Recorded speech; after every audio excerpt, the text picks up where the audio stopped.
So, final thoughts about the same. Yeah, we can talk about the title deeds. How do they collect? Being that you mentioned they can stay there for maybe 11 years. How will someone get to his or her own title deed after we've processed it? Can they involve a third party? Can they wait and come for it when they're back home? Yeah.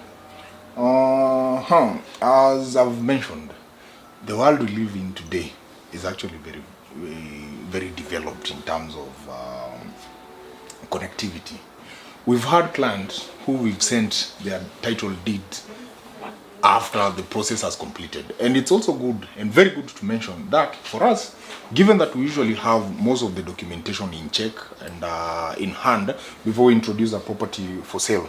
Let's say we have a property like Zawadi, Tawi, I think Tausi, one of our lowest price property, going at 550 bob. We already have the documentation for that property. And by documentation, I'm talking about the individual title deed for each plot. So if a person came, let's call him John from UK, and wanted to invest in Tausi plot number 2, we're actually dealing with Tausi number 2 in itself alone. So if John completes the payment, 550, being inclusive of the transfer to his name, after 30 days, I can actually guarantee you this, that John will have the individual title deed. The title deed will be in the office.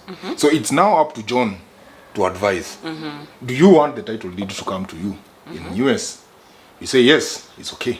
We'll facilitate that one. Alright. Do you want to wait? Because as Fanaka, I don't think iko mali tunaenda, we'll still be here.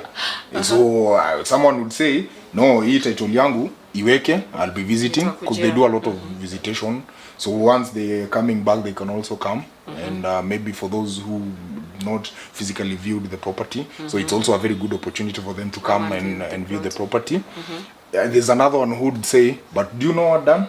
My wife is still in Kenya. I want her to come and pick it on my behalf. We'll still do that. So in terms of delivering the title deed, they shouldn't have any issue. John, you shouldn't have an issue.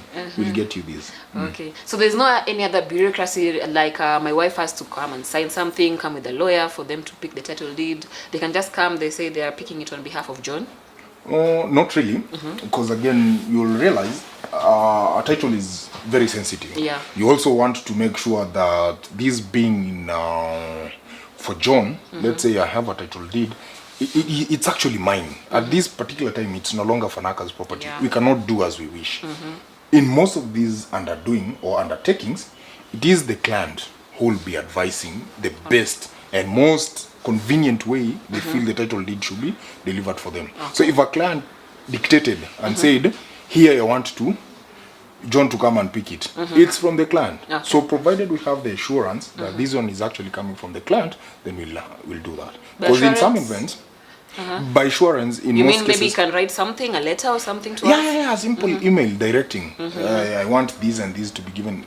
You see, it's like a will. I'm just giving, give this. It's mine now. I want you to give this one. So we wouldn't have an issue with the same. But again, we cannot, through our own will or valuation, say that given that you came with this person, then this person can take on your behalf. No. It has to be advised by the client.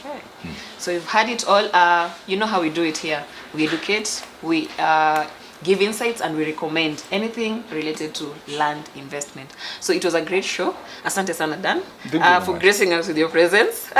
For those who want him on the next show, kindly comment on the comment section. As always, subscribe. It has been a great show. So see you next time.